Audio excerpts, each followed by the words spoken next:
Tengan muy buenas tardes, compañeros e ingeniero.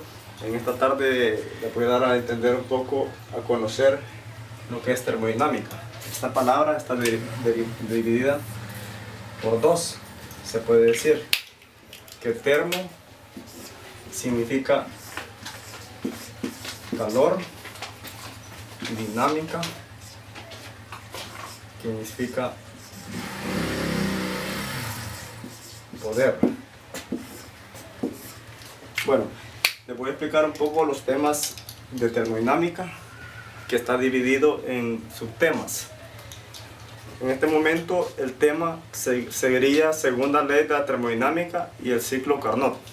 El punto número 1 de la segunda ley de la termodinámica.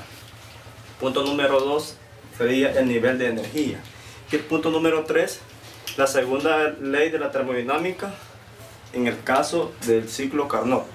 Esos tres temas les voy a dar a conocer un poco de lo que nosotros tenemos conocimiento para poder dar a entender a los compañeros y al público que en este momento nos está viendo. Bueno, para continuar con los temas, en este momento yo les voy a explicar lo que es la segunda ley de la termodinámica. La segunda ley de la termodinámica se puede expresar de diferentes maneras. Sin embargo, es independientemente de la terminología usada en lo que es la palabra termodinámica.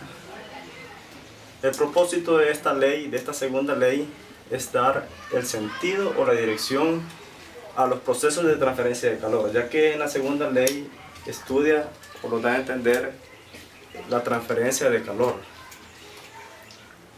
Al combinarla con la primera ley, obtenemos la información necesaria para poder analizar los procesos de transmisión de energía, o la transmisión energética o la transmisión de calor de un recipiente o de un sistema a otro sistema. La segunda ley termodinámica establece que siempre que transfiera el nivel de energía de la misma puede conservarse, y parte de ella que se reduce permanentemente a un nivel inferior. Cuando combinamos lo anterior, el primer postulado, el principio de la conservación de la energía, se obtiene el resultado de lo siguiente. Siempre que se produce una transferencia de energía, esta se debe conservarse, pero su nivel no puede permanecer igual, y parte de ella siempre que se reduce en forma permanente a nivel inferior. Se comprende o es fácilmente de comprender la palabra conservación de energía. Pero bien, ¿qué hay que entender por la palabra nivel de energía? Bueno, a continuación les voy a explicar un poco acerca de lo que es el nivel de energía. Bueno, el nivel de energía es una función de todas las fuerzas termomagnéticas de un sistema que ocasionan una transferencia de energía desde dicha entidad puede ser a otra. El nivel de energía de un sistema de bombeo, por ejemplo, se reduce cuando disminuye los valores de fuerzas termomagnéticas dentro del sistema. La dirección del flujo de energía tiene que ser desde el nivel más alto hacia el nivel más bajo. En la primera ley de la termodinámica proporciona una técnica para el análisis energético, mas no describe la forma en que fluirá la energía desde un punto a otro. Bueno, la segunda ley, esta sí nos da un poco más a entender cómo va a fluir la energía desde un punto de un sistema a otro. Bueno, en la segunda ley de la termodinámica establece el movimiento de energía desde un depósito a otro, mientras que la primera ley de la termodinámica proporciona una técnica para el análisis energético, mas no nos describe la forma en que esta energía fluirá. Bueno, tenemos gran ventaja en la segunda ley, porque la segunda ley de la termodinámica establece la dirección ya del flujo de energía en cuestión, ¿verdad? Y como sucede con algunas leyes, porque no existe forma alguna de demostrar el segundo principio del físico Cindy Carnot. Bueno, por primera vez este científico, por primera vez, el físico nos da a entender o nos da el principio, ¿verdad?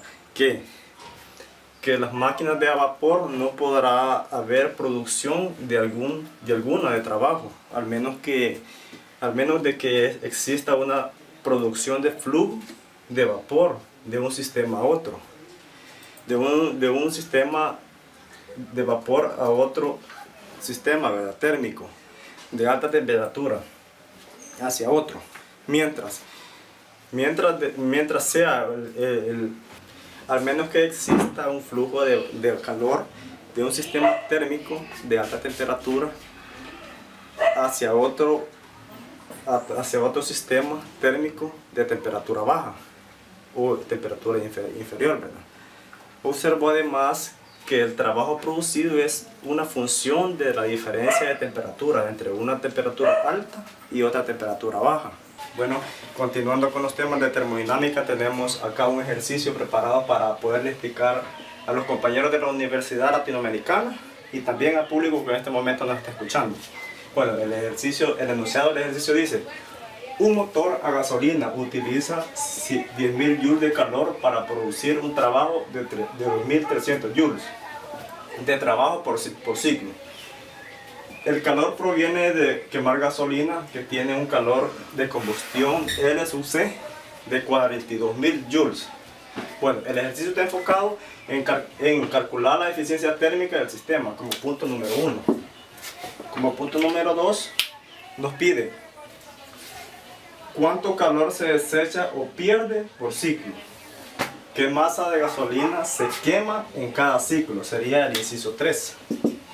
Y en el inciso último, que sería el cuarto, nos dice: si el motor opera a 60 ciclos sobre segundo, determine la potencia de salida en kilowatt. También la podemos encontrar en HP, que es lo que vamos a hacer a continuación. Bueno, vamos a encontrar el inciso número 1. Vamos a encontrar en este momento la eficiencia térmica del sistema. Como primer punto, para la solución del ejercicio, hacemos el diagrama. En este caso, dado a entender acá, sería una máquina compactadora. Estas máquinas compactadoras son las que utilizan en las construcciones para hacer las compactaciones de los suelos. En este caso es un motor que trabaja a base de gasolina. En esta parte de aquí,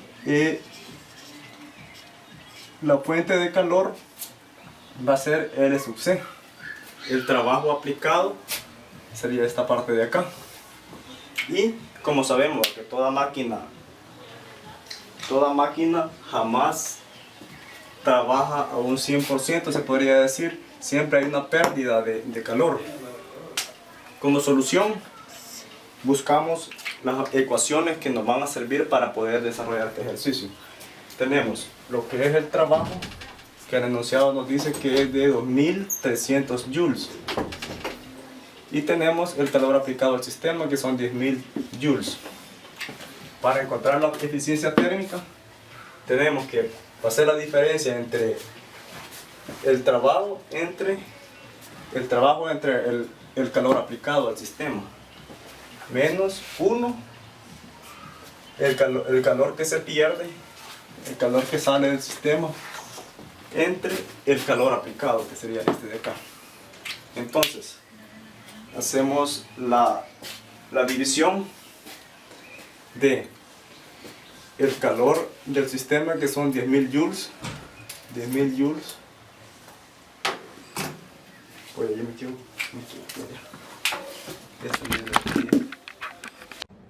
En esta parte vamos a explicar en qué consiste el motor de Carnot. El motor de Carnot anteriormente lo estábamos explicando gráficamente, ahora lo explicamos físicamente. En el motor de Carnot nosotros tenemos que hay una transferencia de calor o una entrada de calor y una salida de calor. La entrada de calor está directamente proporcional sobre la temperatura alta y la salida de calor sobre una temperatura baja. Anteriormente explicábamos que en el gráfico había una expansión de volumen y una compresión de volumen. En la expansión de volumen teníamos que el calor entraba y la temperatura aumentaba, pero también el volumen seguía de menor a mayor.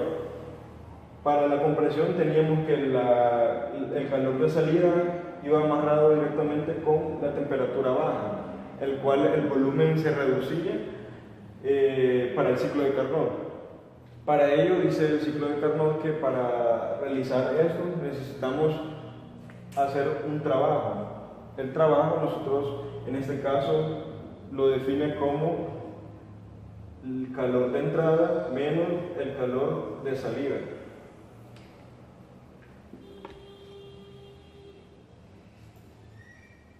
El motor de Carnot nos dice que parte fundamental lo que tenemos que hacer es también calcular un rendimiento del motor de Carnot.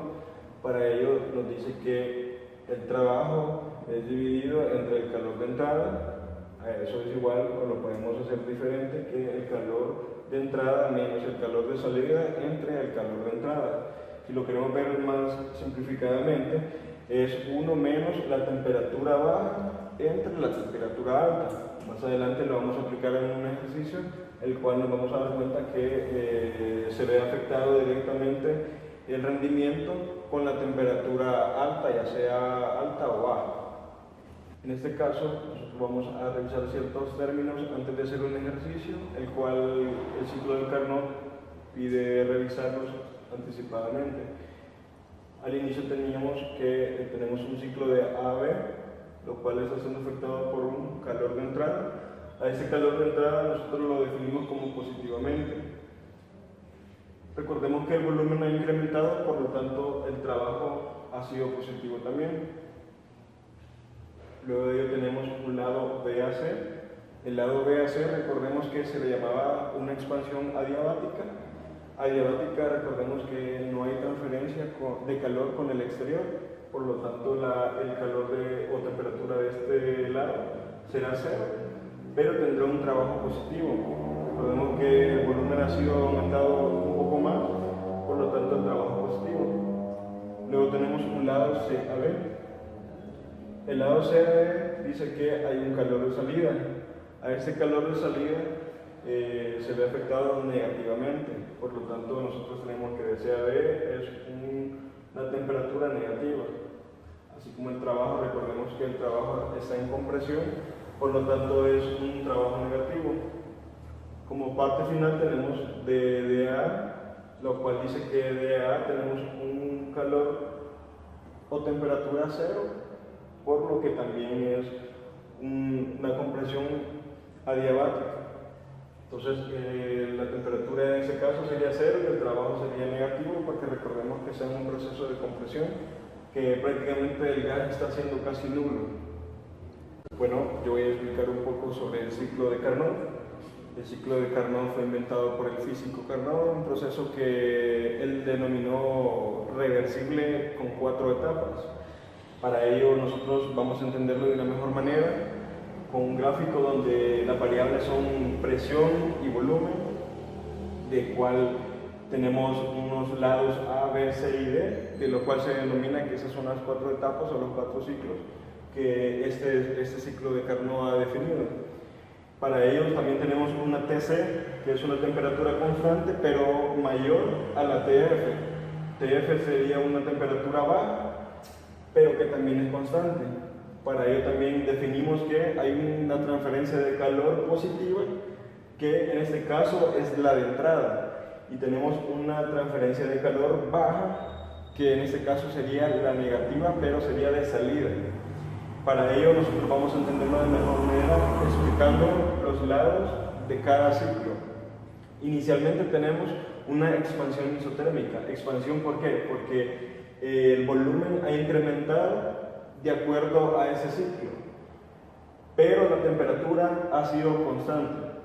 A eso se le llama expansión isotérmica. Luego de ello nosotros tenemos un lado BAC, el cual sigue siendo una expansión, pero a eso nosotros le llamamos adiabática, ya que expansión porque ha aumentado un poco más el volumen, pero adiabática significa que no hay una transferencia de calor por el exterior. A eso le llamamos expansión adiabática. Luego de ello, nosotros tenemos el lado CAD, el cual significa que en este caso, por la gráfica entendemos que hay una compresión, porque ha pasado a ser un volumen mayor a un volumen menor.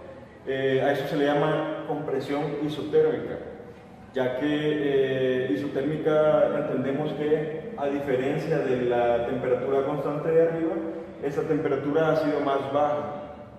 Finalmente tenemos un lado de AA, el cual significa que es una compresión adiabática, como lo vemos en el gráfico. Ha pasado casi a ser la parte inicial o casi nada del gas en una compresión y sigue siendo adiabática porque no hay una transferencia de calor con el exterior. Luego de ello vamos a explicar un poco de lo que ha ocurrido. En el lado AB hubo una alta temperatura, la cual se necesitó para que hubiera una expansión del volumen. En este caso, la presión, en este caso vamos a hacer un ejercicio aplicado al ciclo de Carnot, cual el enunciado dice de la siguiente manera: una máquina de Carnot opera idealmente entre 475 grados centígrados y 125 grados centígrados, con un suministro de calor de 200 joules. Nos pide encontrar el número de ciclos que se requiere para que la máquina pueda levantar 400 kilogramos a una altura de 75 metros. Lo primero que hay que hacer es desglosar los datos que tenemos. Conocemos una temperatura de entrada y una temperatura de salida. Conocemos un calor de entrada que es positivo, pero desconocemos el calor de salida. Y también desconocemos el número de ciclos. Lo primero que vamos a hacer es encontrar un trabajo total. El trabajo total dice que es igual a la masa por la gravedad por la altura. La masa ya la conocemos, son 400 kilogramos. La gravedad 9.8 metros sobre el segundo cuadrado y la altura que el enunciado dice que son 75 metros. Por lo tanto tenemos 294.000 joules. Luego de eso dice que nosotros tenemos que encontrar el número de ciclos, pero para encontrar el número de ciclos necesitamos ver el trabajo por ciclo, y el trabajo del ciclo dice que va a ser la sumatoria del trabajo de salida más el trabajo de entrada. Pero como recordemos que desconocemos el trabajo de salida, lo vamos a hacer de la siguiente manera. Tenemos que el trabajo o el calor de salida entre el calor de entrada va a ser igual a la temperatura de salida entre la temperatura de entrada. Si nosotros queremos simplificar esta fórmula, tenemos que el calor de salida será igual a menos el calor de entrada por temperatura de entrada entre temperatura de salida. Entonces tenemos que el calor de salida será de la siguiente manera: menos 200 joules, que ya lo conocemos, por 125 grados centígrados, que el enunciado dice entre 475 grados centígrados. Pero recordemos que estamos trabajando con gases ideales, por lo tanto hay que pasar de estos grados centígrados a Kelvin, lo cual nosotros lo hacemos del mismo enunciado: 125 grados centígrados más 273.15 grados Kelvin, y los transformamos de una sola vez. Después tenemos que el calor de salida es igual a menos 200 joules por 398.15 grados Kelvin entre 748.15 grados Kelvin, que ya lo tenemos transformado. Al final tenemos un calor. Tengan buenas tardes, compañeros, siguiendo siempre con los temas expuestos con el video. Ahora vamos a hablar acerca de lo que es el motor de Carnot. El motor Carnot es una máquina productora de potencia que recibe calor como energía entrante y entrega trabajo mecánico como energía saliente. Cuando se invierte el ciclo de Carnot, ella significa que el trabajo mecánico es ahora energía de entrada y que puede hacerse fluir calor de un cierto nivel de energía, temperatura, a otro. ¿Para qué sirve esto? Por ejemplo, esta es la forma en que funcionan los refrigeradores. La energía mecánica es la suministrada de un motor eléctrico, impulsa a un compresor, y el refrigerante, la sustancia de trabajo, absorbe o toma calor interior del espacio refrigerado a la temperatura baja y lo entrega o descarga a temperatura alta en los serpentines de condensación colocados en la parte externa del sistema frigorífico. Más adelante analizaremos el sistema real de refrigeración. Este ciclo termodinámico inverso presenta exactamente los mismos procesos que el ciclo de Carnot directo o de potencia, solo que ahora el ciclo se efectúa en sentido contrario al de las manecillas de reloj. El diagrama correspondiente a una máquina frigorífico de Carnot se observa. El propósito de una máquina Carnot de ciclo inverso consiste en retirar o extraer cierta cantidad de calor a baja temperatura mediante el suministro de trabajo. Esto da por resultado una sesión de calor a alta temperatura. El rendimiento de las máquinas de ciclo inverso se expresa por el llamado coeficiente de funcionamiento, o bien que es el símbolo en vez de por la cual, según concepto común de eficiencia, no obstante de tal coeficiente que se expresa. ¿Ya? Dándole una aplicación a lo que hemos hablado, tenemos un ejercicio aquí para mostrarlo, ¿verdad? En donde ustedes pueden observar aquí. En este caso el ejercicio dice el teorema: una máquina de Carnot opera idealmente entre 475 y 125 grados con un suministro de calor de 200 joules sobre el ciclo. ¿Qué número mínimo de ciclos requiere para que la máquina pueda levantar un peso de 400 kilogramos hasta una altura de 75 metros? Bueno, aquí tenemos desarrollado el ejercicio, ¿verdad? En donde podemos ver la solución. De A a B expande isotérmicamente, de B a C expande adiátricamente. Podemos ver que W es el trabajo, va a ser igual a la masa o la gravedad y la altura. Esto en donde Q final entre QC va a ser igual menos la temperatura final entre la temperatura inicial. O podemos ver también aquí que podemos tener que es QF entre QC. Todo esto va a ser igual al trabajo de QC más QF, ¿verdad? Podemos ver también que la solución del problema va a ser igual al trabajo total que está entre la masa, la gravedad y la altura, en donde podemos observar que tenemos 400 kilogramos, que es lo que el peso de lo que va a levantar la máquina. Tenemos multiplicado por 9.8 metros sobre segundo al cuadrado, multiplicado también por 75 metros, que es lo que va a levantar dicha máquina. Entonces, haciendo la multiplicación de esto, va a ser igual a 294.000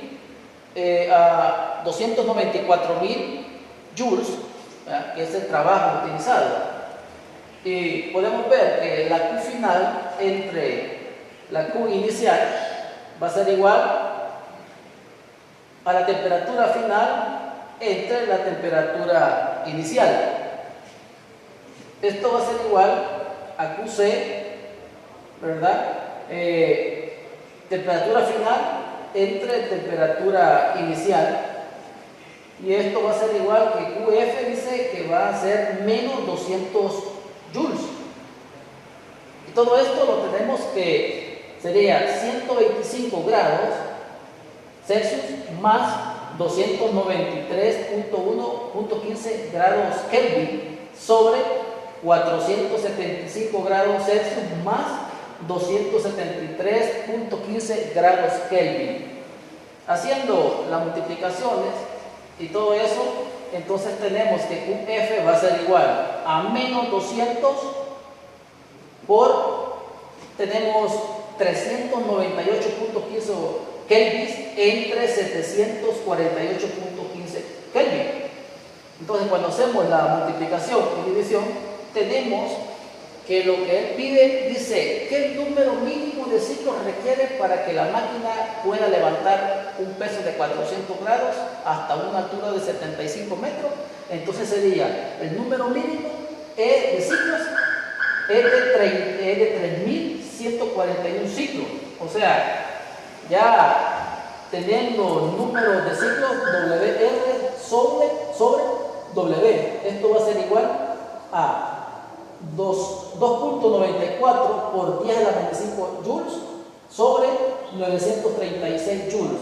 Y haciendo la división acá, entonces tenemos que este es el total de ciclos que necesitaría la máquina.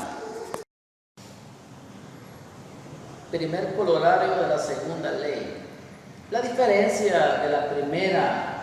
La segunda ley de termodinámica establece el sentido de la dirección en que se lleva a cabo los procesos. También indica que es imposible crear una máquina de movimiento perpetuo de segunda clase, es decir, una contravenga la segunda ley termodinámica. Existen dos corolarios de este principio y el primero establece que es imposible construir una máquina que funcione entre dos depósitos térmicos con temperaturas distintas y uniformes y que supere la eficiencia de una máquina reversible ideal que aparece entre tales depósitos.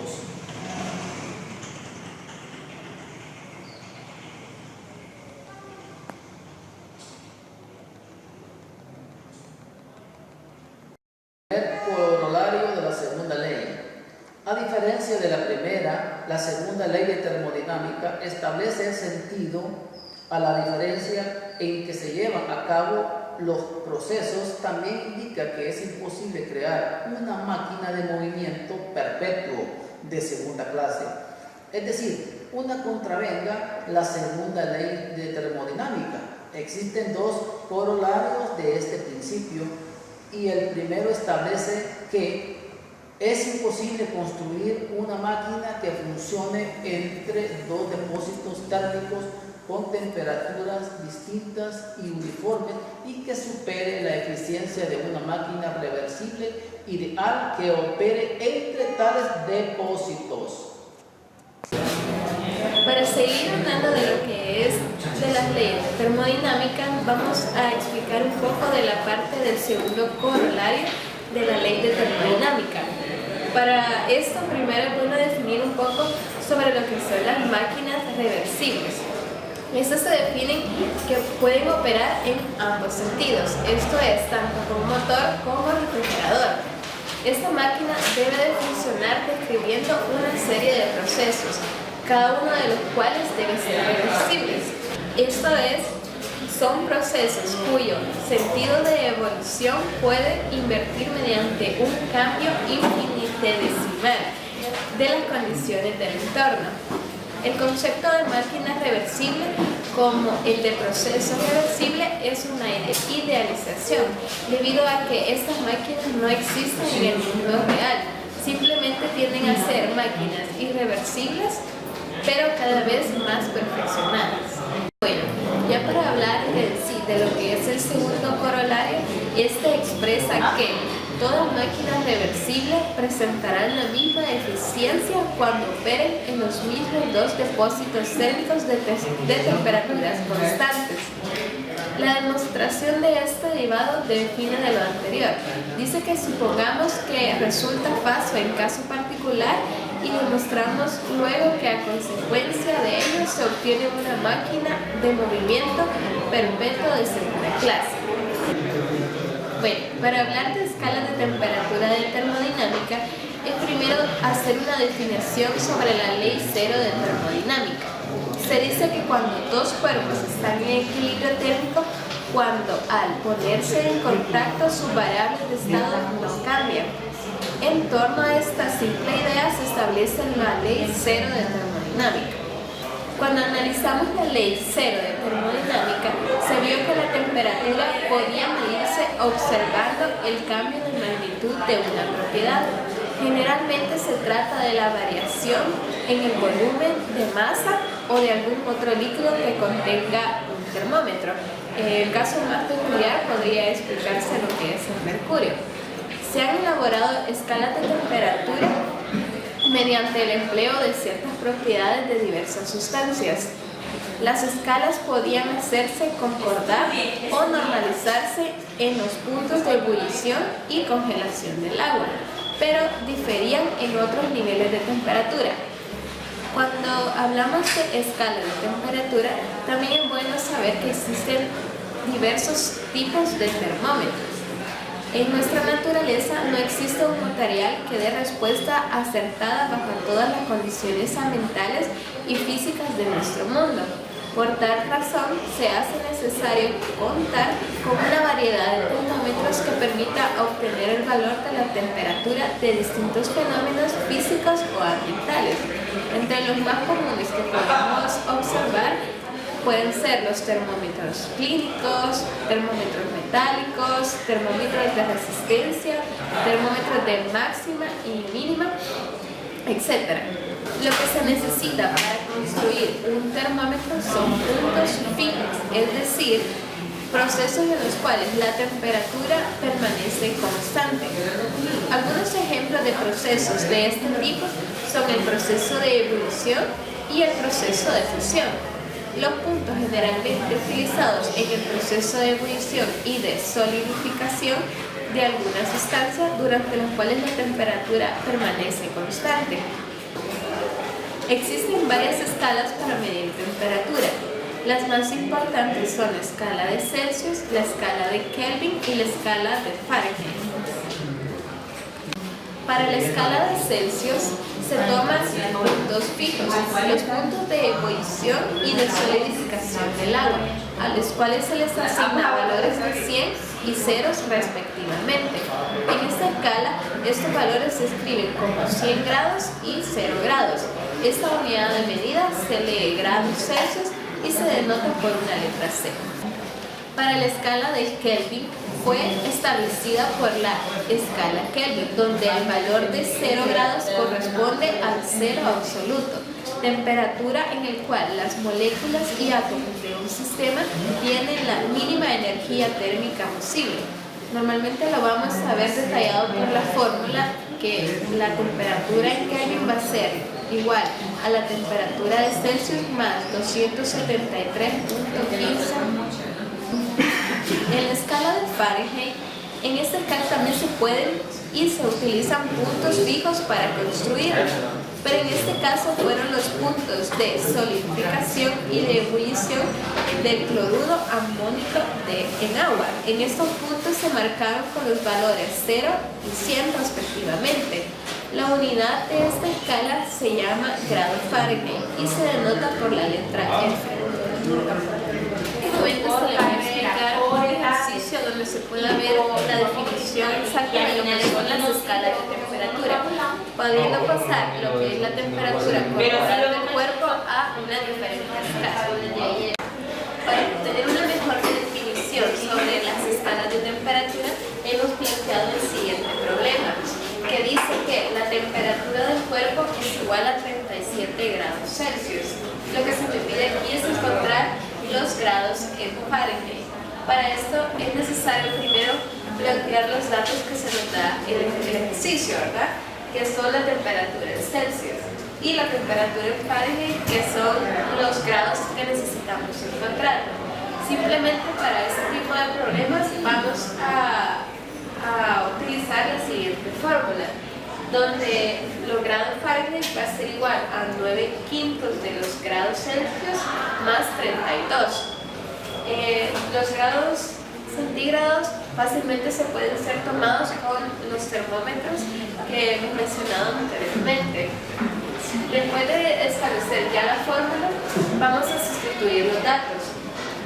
Al sustituir los datos y hacer los despejos debidos, ¿verdad? Vamos a tener un resultado de 98.6 grados Fahrenheit, que esto va a ser la temperatura